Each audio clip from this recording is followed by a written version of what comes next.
Hi guys, welcome back to our YouTube channel. So ನಾವು ಇವತ್ತು ಮಂಡ್ಯಕ್ಕೆ ಹೋಗಬೇಕು. ಏನಕ್ಕೆ ಇಷ್ಟೊತ್ತಲ್ಲಿ ಬೆಳಗ್ಗೆನೇ ಎದ್ದು ಹೋಗ್ತಿದ್ದೀವಿ ಅಂದರೆ ಮಂಡ್ಯಕ್ಕೆ ಹೋಗೋಕ್ಕೆ ತುಂಬ ಕಷ್ಟ, ಬಸ್ ಸಿಗಲ್ಲ. ಸೊ ಅದಕ್ಕೋಸ್ಕರ ನಮ್ಮೂರಿಂದ ನಾವು ನಾಗಮಂಗಲಕ್ಕೆ ಹೋಗಬೇಕು. ನಾಗಮಂಗಲಕ್ಕೆ ಹೋಗಿ ಅಲ್ಲಿಂದ ಮಂಡ್ಯಕ್ಕೆ ಬಸ್ ಕ್ಯಾಚ್ ಮಾಡಬೇಕು. ಸೊ ಈಗ ನಮಗೆ ಇಲ್ಲಿಂದ ನಾಗಮಂಗಲಕ್ಕೆ ಬಸ್ ಸಿಕ್ಕಿದೆ, ಬಸ್ ಹತ್ತಿದ್ದೀವಿ. ಸೊ ಇಲ್ಲಿಂದ ನೆಕ್ಸ್ಟು ನಾಗಮಂಗಲಕ್ಕೆ ಹೋಗಿ ಎಷ್ಟು ಇಳಿದ್ವಿ, ಅಲ್ಲಿ ನೋಡ್ರೆ ಬಸ್ ಸ್ಟ್ಯಾಂಡಲ್ಲಿ ಅಷ್ಟೊತ್ತಿಗೆ ಯಾರು ಇರ್ತಾರೆ ಗೈಸ್, ಯಾರೂ ಇರಲಿಲ್ಲ. ಇಡೀ ಬಸ್ ಸ್ಟ್ಯಾಂಡೇ ಖಾಲಿ ಇತ್ತು. ಸೊ ನೆಕ್ಸ್ಟು 7 ಗಂಟೆಗೆ ಫಸ್ಟ್ ಮಂಡ್ಯ ಬಸ್ ಇತ್ತು. ಸೊ ಈ 7 ಗಂಟೆ ಬಸ್ ಹತ್ತಿ ನಾವು ಮಂಡ್ಯಕ್ಕೆ ಹೋಗಲಿ ಅಷ್ಟರಲ್ಲಿ 8:15 ಆಗುತ್ತೆ ಗೈಸ್. ಸೊ 8:15ಗೆ ಹೋಗಿ ನಾವು ಅಲ್ಲಿ ರೀಚ್ ಆಗಬೇಕಿತ್ತು ಕಾಲೇಜ್ಗೆ. ನೋಡಿ ಗೈಸ್, ಬಸ್ ಸ್ಟ್ಯಾಂಡ್ ಬಂದಿದ್ದೀವಿ. ಬಸ್ ಸ್ಟ್ಯಾಂಡಲ್ಲಿ ಇದ್ದೀವಿ. ಇನ್ನು ತಿಂಡಿ ಇಲ್ಲ, ಊಟ ಇಲ್ಲ.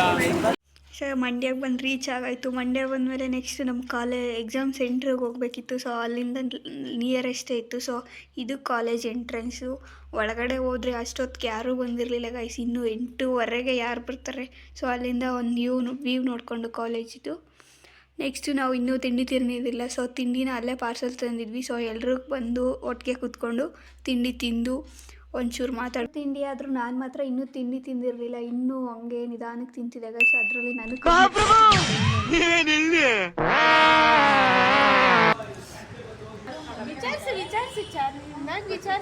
ಏನಾಗ್ತಿದೆ ಅಂತ ಗೊತ್ತಿಲ್ಲ. We have no idea. Guys, blood camp ಬಂತೆ.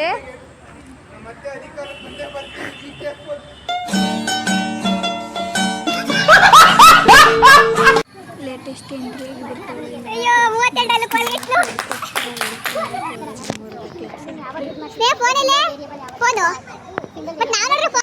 ಗೈಸ್, ಹಂಗೆ ಎಕ್ಸಾಮ್ ಸೆಂಟ್ರ್ ಹೆಂಗೈತೆ ಅಂತ ನೋಡ್ಕೊಂಬರಂತ ಮೇಲೆ ಹೋದ್ವಿ.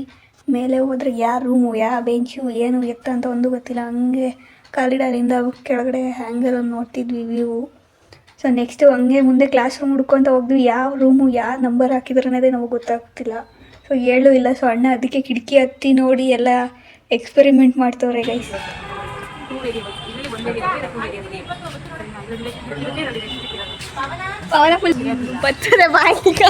ನಾವು ಬಾಯಿ ಮುಚ್ಕೊಂಡಿದ್ದೀವಿ. ನಮ್ಮನ್ನ ಕೆಣಿಗ್ಬೇಡಿ.